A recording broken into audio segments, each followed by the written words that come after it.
seconds. Not for nothing, the great German thinker J.W. Goethe had said, "I am what I am, so take me as I am." And similarly, Arthur S. had pronounced, "No one can escape from their individuality." In this regard, it is profitable to quote a few lines from J.S. Mill, "But society has now fairly got the better of individuality, and the danger which threatens human nature is not the excess but the deficiency of personal impulses and preferences. The emphasis on the unique being of an individual is the salt of his life. Denial of self-expression is inviting death. Irreplaceability of individuality and identity is grant of respect to self. This realization is one's signature and self-determined design. One defines oneself, that is the glorious form of individuality.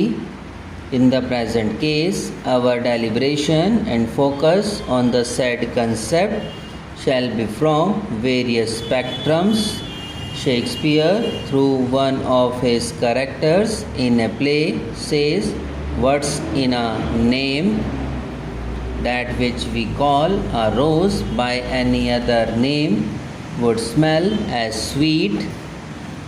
The said phrase, in its basic sense, conveys that what really matters is the essential qualities of the substance and the fundamental characteristics of an entity, but not the name by which it or a person is called. Getting further deeper into the meaning, it is understood that the name may be a convenient concept for identification, but the essence behind the same is the core of identity. Without identity, the name only remains a denotative term.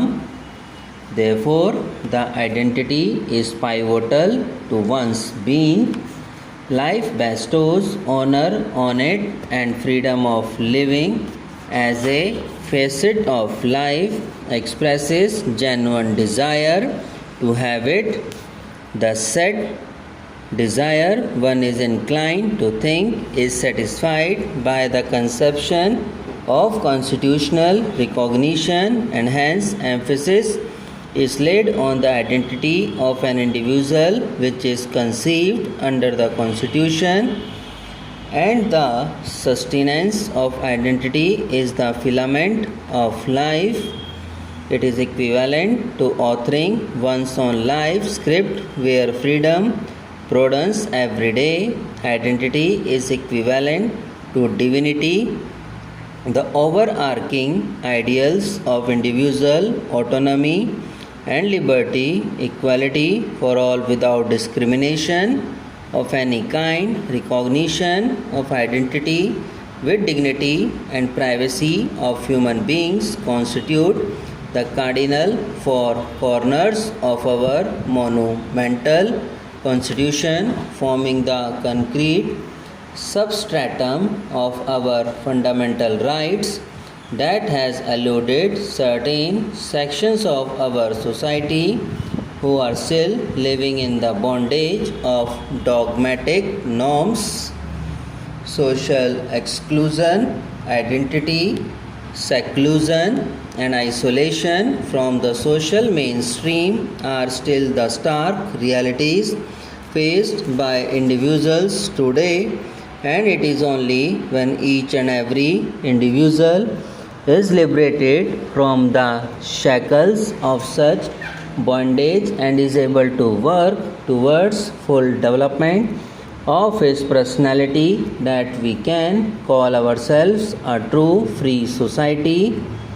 The first step on the long path to acceptance of the diversity and different colors that nature has created has to be taken now by vanquishing the enemies of prejudice and injustice and undoing the wrongs done so as to make way for a progressive and inclusive realization of social and economic rights, embracing all and to begin a dialogue for ensuring equal rights and opportunities for the less than equal sections of the society. We have to bid adieu to the perceptions, stereotypes, and prejudices deeply ingrained in the societal mindset so as to usher in inclusivity in all spheres and empower all citizens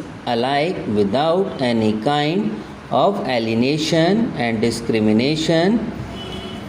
The natural identity of an individual should be treated to be absolutely essential to his being. What nature gives is natural, that is called nature within. Thus, that part of the personality of a person has to be respected and not belittled or looked down upon. The said inherent nature and the associated natural impulses in that regard are to be accepted. Non-acceptance of it by any societal norm or notion and punishment by law on some obsolete idea and idealism affects the kernel of the identity of an individual. Destruction of individual identity would amount to crushing of intrinsic dignity that cumulatively encapsulates the values of privacy, choice, freedom of speech, and other expressions. It can be viewed from another angle. An individual in exercise of his choice may feel that he/she should be left alone, but no one, and we mean no one, should impose solitude on him/her. The eminence of identity has been clearly stated in National Legal Services Authority versus Union of India and others, popularly known as Nalsa case, wherein the court was dwelling upon the status of identity of the transgenders. Radhakrishnan J., after referring a number of judgments and create international covenants, opined that gender identity is one of the most fundamental aspects of life, which refers to a person's intrinsic sense of being made female or transgender or transsexual person. A person's sex is usually assigned at birth, but a relatively small group of persons may be born with bodies which incorporate both or certain aspects of both male and female physiology. The learned judge further observed that at times genital anatomy problems may arise in certain persons. Subscribe now and press the bell icon. Never miss an update.